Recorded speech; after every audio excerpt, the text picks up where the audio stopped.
मंदिर में 2 बड़े शंख भी देखने को मिलता है जो अत्यंत प्राचीन और दुर्लभ है, जिनका आपको अवश्य दर्शन करना चाहिए, जिनका नाम पांचजन्य शंख और सुदर्शन शंख है।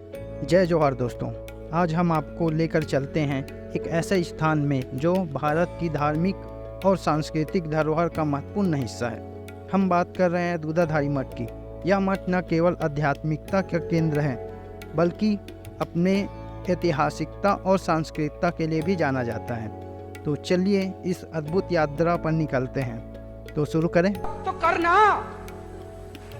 परेशान हो गए हम लोग 2.5 साल से, ये भी परेशान हो गए, हम भी परेशान हो गए, करो फिर। जैसे ही हम दूधाधारी मठ के पास आएंगे, मंदिर के सामने ही एक विशाल बरगद का पेड़ और एक सुंदर सा तालाब देखने को मिलता है। बरगद पेड़ के नीचे एक बोर्ड लगा हुआ है जहाँ पे दूधाधारी मठ के निर्माण का वर्णन दिया गया है। मंदिर के ऊपर में श्री गणेश जी की प्रतिमा स्थापित की गई है। जैसे ही हम मंदिर के अंदर प्रवेश करते हैं, एक अलग ही अनुभूति हमें मिलती है। यहाँ के दीवारों में आपको पौराणिक कलाकारों का कला का चित्रांकन देखने को मिलेगा। और जैसे ही हम आगे बढ़ें, हमें एक कुआं देखने को मिला। स्थानीय लोगों से बातचीत पे पता चलता है कि ये कुआं बहुत ही पुराना है, जो कि बलभद्र दास जी के समय का है। कहा जाता है कि इस कुएं का जल दैवी शक्तियों से संपन्न है और इसमें चमत्कारिक गुण भी है। इसे पीने या इसमें स्नान करने से मानसिक एवं शारीरिक शुद्धता की अनुभूति होती है और यही कारण है कि मंदिर में इस जल को प्रसाद के रूप में वितरण किया जाता है। कुएं के बगल में ही एक सीढ़ी देखने को मिलता है। यहाँ से आप पूरे मंदिर का दृश्य देख सकते हैं।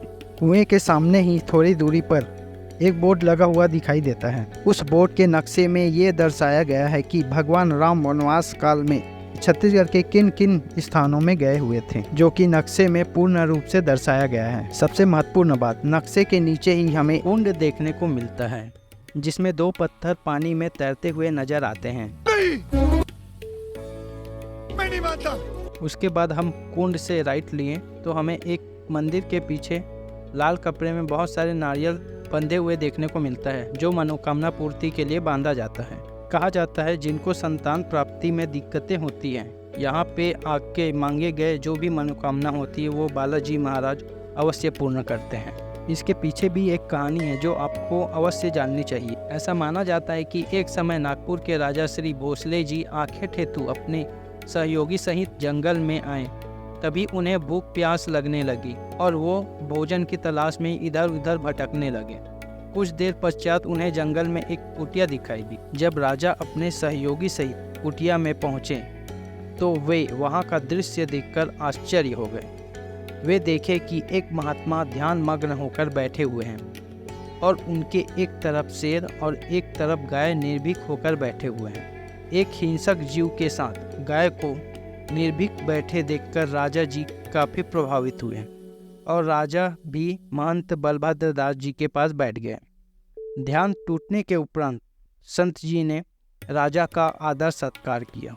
चर्चा के दौरान संतान प्राप्ति के लिए राजा ने याचना की और वही विराजमान संकट मोचन हनुमान जी से प्रार्थना की। प्रार्थना कर राजा अपने राज्य लौट गए और 1 वर्ष के अंदर ही राजा को पुत्र रत्न की प्राप्ति हुई, जिससे राजा को इस स्थान में श्रद्धा और बढ़ गई और यही कारण है कि उन्होंने पूरे परिवार सहित यहाँ पे आने का पुनः निर्णय लिया और आकर दर्शन प्राप्त किए और एक मंदिर निर्माण करने का संकल्प लिया।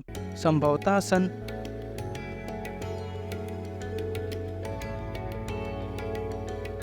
और भगवान राम, लक्ष्मण और माता सीता की प्रतिमा स्थापित की गई।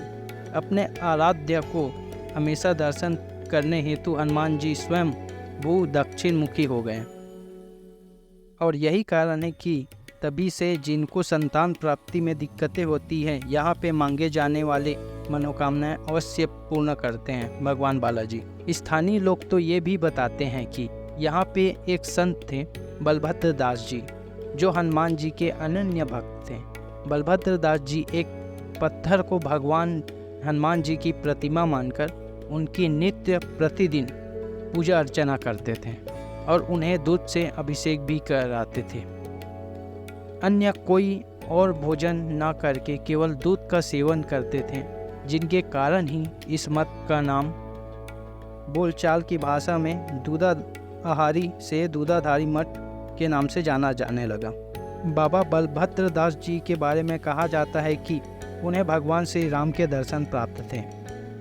श्री बालाजी मंदिर में भगवान राम, लक्ष्मण और माता सीता की प्रतिमा स्थापित है। अंदर में जो कलश चित्रांकन किया गया है, जिससे मंदिर की खूबसूरती और भी बढ़ गई है। इसके बाद हम मंदिर से राइट लिए और राइट लेने के बाद हमें थोड़े दूर आगे जाने पर श्री राम जी का एक और मंदिर देखने को मिला। मंदिर के अंदर जैसे ही हमने प्रवेश किया तो हमें एक गरुड़ जी की मूर्ति देखने को मिलता है, जो हाथ जोड़कर भगवान के सम्मुख बैठे हुए हैं। इस मंदिर में हमें भगवान राम, लक्ष्मण, माता सीता सहित भगवान हनुमान जी तथा लड्डू गोपाल, जो भगवान कृष्ण का बाल्य स्वरूप है, उनकी प्रतिमा देखने को मिलता है।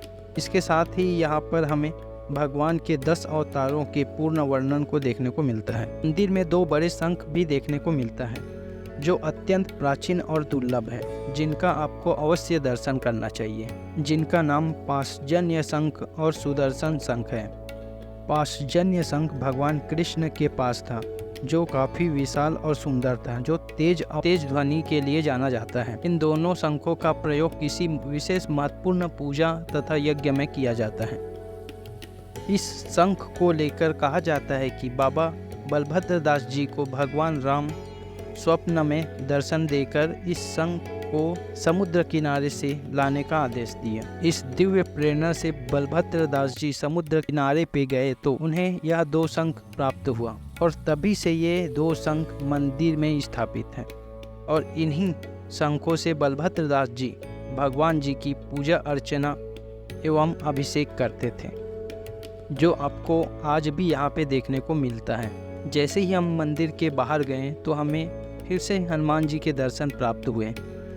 इसके पश्चात हम मंदिर के पीछे चले गए तो हमको माता अनसुईया और माता सीता की रसोई देखने को मिलती है, जहाँ आज भी पौराणिक तरीकों से खाना बनाया जाता है। माता अनसुईया में सुबह का खाना और माता सीता रसोई में शाम का खाना बनाया जाता है। कहा जाता है यहाँ पे माता अनसुईया और ऋषि अत्रि का ये तप स्थल हुआ करता था और यहीं पे वो तप करते थे और यही कारण है कि इस रसोई का नाम माता अनसुईया रखा गया है। ठीक उसी प्रकार भगवान राम तथा माता सीता के लिए भी यह महत्वपूर्ण स्थान था। यहाँ पर माता सीता ने भगवान राम के लिए खाना बनाया था। वैसे इसका साक्ष्य प्रमाण नहीं है कि इन रसोई का नाम इन्हीं दोनों पे क्यों रखा गया है। और वही रसोई के सामने ही एक बड़ा सा अक्षय कृष्ण वट वृक्ष देखने को मिलता है, जिसका हर पत्ता दोने के आकार सा रहता है। आपके जानकारी के लिए मैं आपको बता दूं कि ये वैसे ही बरगद के पत्ते हैं जिसमें माता सबरी ने जूठे बेर खिलाए थे भगवान राम को। ये वृक्ष केवल 2 ही स्थानों में पाया जाता है, एक शिवरी नारायण में और एक दूधाधारी मठ पे। बरगद पेड़ के सामने ही एक हॉल जैसा बना हुआ है, जहाँ पर बाहर से आए हुए साधु संत निवास करते हैं। सौभाग्यवश हम अच्छे समय पे वहाँ पे पहुँचे हुए थे। वहाँ पे कुछ संत थे जो बाहर से शिवरी नारायण से आए हुए थे। उन्हीं संतों में से एक संत के पास एक प्यारा सा लड्डू गोपाल भी था, जो अत्यंत सुंदर था। वे लड्डू जी उनके आराध्य हैं और वे हमेशा उन्हें अपने साथ रखते हैं। भक्ति का इतना अटूट उदाहरण देखकर मन गदगद हो गया। उनके साथ बिताया गया पल हमारे लिए बहुत ही खास था। उन्होंने बताया कि यहाँ पे एक गौशाला भी है, जहाँ पे 500 से भी ज़्यादा गैया हैं। तो हमने संतों से विदा लिया और हम चले गए गौशाला। गौशाला जाने के लिए आपको कुएं के पास थोड़े दूर में एक दरवाज़ा देखने को मिलता है, जो गौशाला के लिए जाता है। जैसे ही हम गौशाला पहुँचे तो हमने देखा कि वहाँ पे तो गैया थे ही नहीं, कुछ ही गैया थी जिनके हम फोटो लिए। वहाँ पे जो लोग थे उन्होंने बताया कि ये गैया 500 से भी ज़्यादा हैं और ये आपको शाम को 4 बजे के बाद ही देखने को मिलेगा। फिर क्या था, हम कैमरे उठाएं और संतों को प्रणाम किए और अपना घर वापस आ गए।